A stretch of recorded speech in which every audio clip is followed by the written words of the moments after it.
Hi అందరికీ. కమ్మనైన నేతి సున్నుండలు ఈ విధంగా చేశారంటే భలే టేస్టీగా ఉంటాయండి.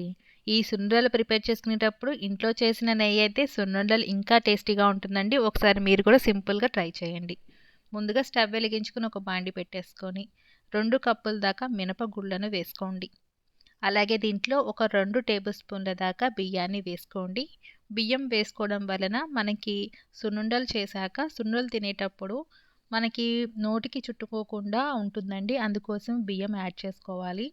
దీంట్లోనే ఒక టేబుల్ స్పూన్ దాకా నెయ్యి వేసుకొని సిమ్‌లో పెట్టుకొని మంచి గోల్డ్ కలర్ వచ్చేదాకా వీటిని స్లోగా ఫ్రై చేసుకోవాలండి.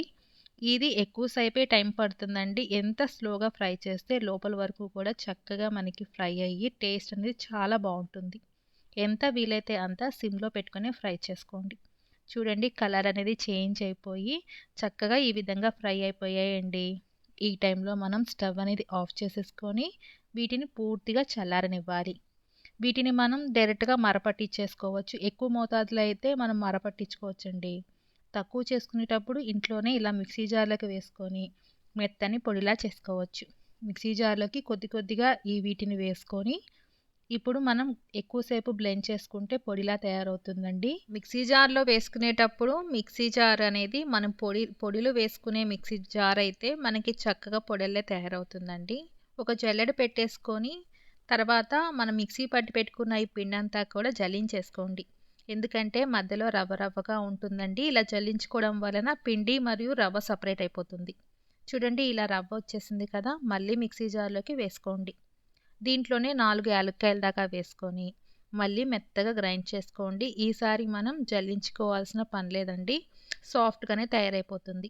దీన్నంతా కూడా పిండిలోకి వేసేసుకోండి. మనం దాదాపు 2 కప్పుల మినపగుళ్ళు యూజ్ చేసాం కదండీ! 2 కప్పుల మినపగుళ్ళకు దాదాపుగా 2 కప్పుల బెల్లం పడుతుందండి.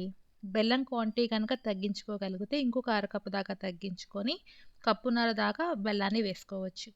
దీన్నంతా కూడా బాగా మిక్స్ చేసేసుకోండి.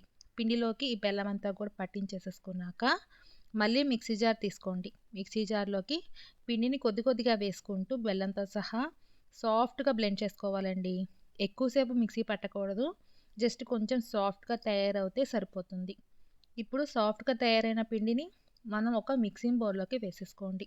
చూడండి కన్సిస్టెన్సీ మనకి ఈ విధంగా తయారవుతుందండి. ఎక్కడైనా మధ్యలో మీకు బెల్లం గడ్డలుగా అనిపిస్తే మళ్ళీ మిక్సీ జార్‌లోకి వేసుకొని మెత్తని పొడిలా చేసుకోండి. మనకి కన్సిస్టెన్సీ ఈ విధంగా ఉండాలి. దీంట్లోనే ఒక కప్ దాకా బాగా వేడిగా ఉన్న నెయ్యిని వేసుకోండి. నెయ్యి అనేది ఇంట్లో చేసుకున్న నెయ్యి అయితే భలే కమ్మగా ఉంటాయండి సున్నుండలు. వేడి నెయ్యి వేసుకోవడం వలన బెల్లం అనేది కొంచెం కరుగుతుందండి.